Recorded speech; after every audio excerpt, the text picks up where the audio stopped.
और सभी से प्रार्थना करते अपने अपने घरों में एक अलमारी बनाओ, उसका एक हिस्सा बनाओ, कोई ऐसी वस्तु ना हो, केवल फोटो भी उससे ऊपर वाले ताक में हो, अपने कबीर परमेश्वर के, साथ में गुरुदेव के। और सुबह शाम अवश्य अच्छा घी डाल के 100 ग्राम तक डालोगे, उतनी आपको आउटपुट ज्यादा होकर मिलती है। ये हवन, तीसरी यज्ञ हवन की और चौथी यज्ञ परिणाम।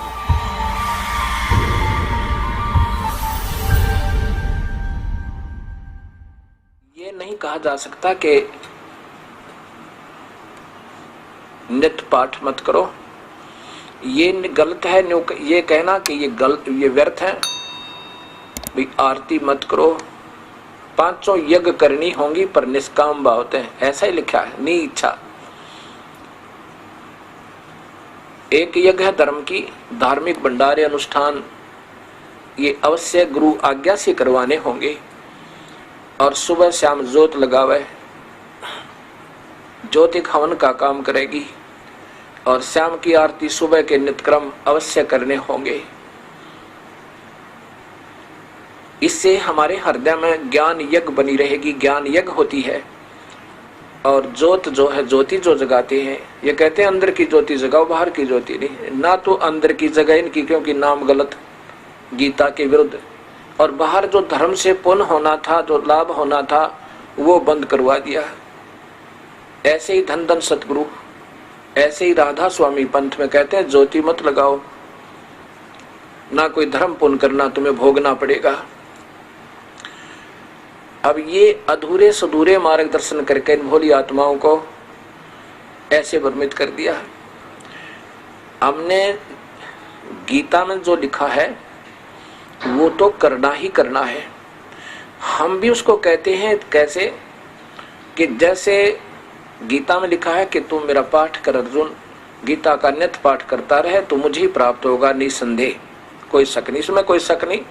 केवल एक पाठ्यक्रम करते रहने से और सही नाम ना मिलने से आंशिक लाभ है, पूर्ण नहीं। यही कहना चाहे भगवान ने। कबीर परमात्मा भी यही कहते हैं कि ये जो तुम पाठ केवल पाठ ही करते हो, चाहे वेद का करो, चाहे गीता जी का, महावीर रामायण का, और चाहे कुरान शरीफ का, पवित्र बाइबल का, या गुरु ग्रंथ साहिब का, या गरीबदास जी की वाणी का, कबीर साहिब की वाणी का करते रहो। अगर सही नाम नहीं मिला तो अधूरे और व्यर्थ है तुम्हारी साधना। इसके साथ साथ ये तो करने हैं, अगर नाम नहीं मिला तो ये सब व्यर्थ है।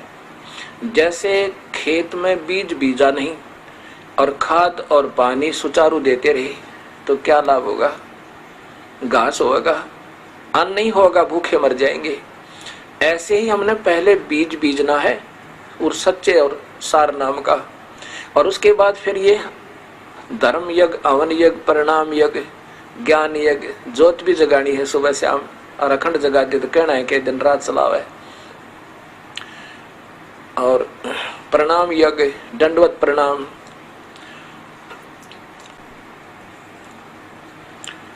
मूर्ति अवश्य रखनी अपने घर पे, मूर्ति की पूजा नहीं सत्कार करना है।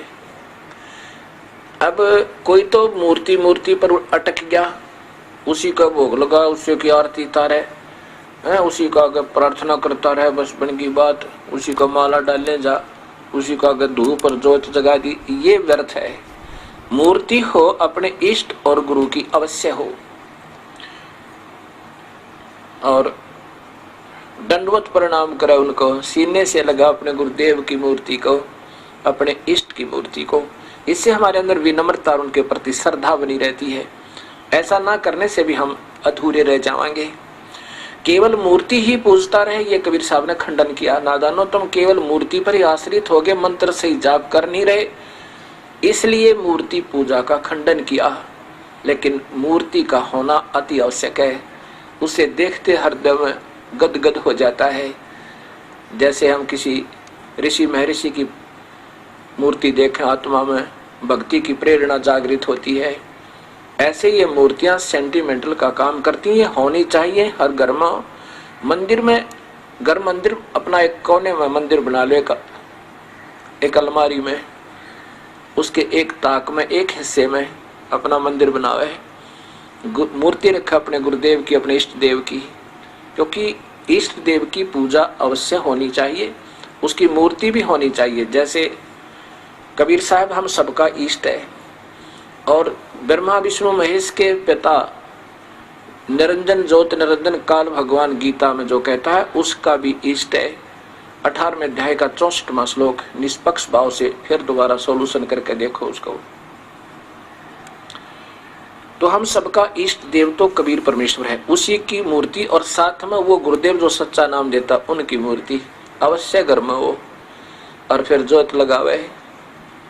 धूप जरूरी नहीं है, धूप तो केवल धुआं धुआं करती है। हवन का काम घी न करना, और हवन अवश्य करना, ये भी यज्ञ। 5 यज्ञ करते हैं हम। एक यज्ञ है धर्म की, या इस आश्रम के अंदर हर महीने हजारों की संख्या में, कई हजारों की संख्या में भक्त आत्मा आते हैं, और यहाँ पर उनके भोजन की व्यवस्था फ्री मुफ्त होती है, कबीर परमात्मा की कर पाते हैं। और ये धर्म यज्ञ हो गया। प्रत्येक पूर्णिमासी को 3 दिन का एक पाठ चलता है गुरु ग्रंथ साहिब का, गरीबदास जी की वाणी का, जो कबीर साहिब की महिमा का, और जिसमें 4 वेद, 18 पुराण, उपनिषद, गीता, महाभारत, रामायण और सभी कुरान, पुराण, बाइबल सभी का सामूहिक ज्ञान, और पूर्ण परमात्मा का और सुख संवेद का, यानी वो सामूहिक ही उसके अंदर सारा ही पाठ हो जाता है। 3 दिन में वो पूरा हो जाता है, और 3 दिन तक अखंड ज्योत जगती है। यहाँ पर भक्त आत्मा अपना अखंड पाठ करवाते हैं। जितने भी पाठ होते हैं, जैसे कभी 100 हो जाते हैं, कभी 125 हो जाते हैं, उनके नाना अलग अलग से, उनकी अलग से ज्योति 3 दिन जगती रहती है। वो हवन होता है, और 120 ज्योतियां जहाँ पर जगह, 140 ज्योतियां जगह 3 दिन के अंदर लगभग 1.5 क्विंटल घी का हवन हो जाता है, देसी घी का, और उनको सबको लाभ मिलता है। तो ऐसे 500 यज्ञ करते हैं हम। एक यज्ञ है धर्म की, दूसरी यज्ञ है ध्यान। ध्यान यज्ञ ऐसे नहीं आंखें बंद करके समाधि लाओ। सहज समाधि क्या होती है ये बताते हैं। सहज समाधि और करते हठ योग से समाधि। सहज समाधि ऐसे होती है जैसे आप कहीं बाहर चले जाओ और जा चुके हो 1000 किलोमीटर, तब आपको याद आए कि मैंने 50,000 रुपये लोन लिया था और अलमारी में रख दिया तिजोरी में, और चलती दफा किराया जब निकालने लगा और अलमारी खुली छोड़ा, और फिर आप अपने जिस काम पर पहुंच चुके हो वहां से वापस जब तक नहीं आओगे, 1 दिन में, 2 दिन में, 4 दिन में, तब तक आपका ध्यान अलमारी से नहीं हट सकता है। परमात्मा, कहीं बच्चे बाहर चले जावें, कोई चोर ना घुस जावे, किसी बच्चे का हाथ लग जाए वो खराब ना कर दे, मुश्किल से गरीब आदमी ने लोन लिया है, कर्ज लिया है। आप वहां काम भी करते रहोगे, रिश्तेदारों से बात भी करते रहोगे, लेकिन आपका ध्यान वहां से हट नहीं सकता। पल पल में होगा, आँखों से पानी आने को हो जाएगा, दिल में कसक सी होगी, हे परमात्मा क्या होगा, हे दाता ठीक ठाक पावे। ये सहज समाधि है। हम आपको इतना योग्य कर देंगे, उस परम पिता के गुणों से परिचित करवा देंगे। कबीर परमात्मा कहता है आपकी सहज समाधि हटे नहीं माते। ये ध्यान है, ये ध्यान यज्ञ है, ये सहज समाधि कहलाती है। हठ योग करना ये समाधि नहीं है, ये तो हठ योग है, और ये गीता में मना किया हुआ है। अभी दिखाऊंगा आपको। एक यज्ञ है धर्म की, और दूसरी यज्ञ है ध्यान, तीसरी यज्ञ हवन की। एक ज्योत जलाते हम और सभी से प्रार्थना करते, अपने अपने घरों में एक अलमारी बनाओ, उसका एक हिस्सा बनाओ, उसको बिल्कुल वहाँ कोई कपड़ा वपड़ा ना रखे, कहीं ज्योति से आग ना लग जा, उसमें कोई ऐसी वस्तु ना हो, केवल फोटो भी उससे ऊपर वाले ताक में हो, अपने कबीर परमेश्वर के, साथ में गुरुदेव के।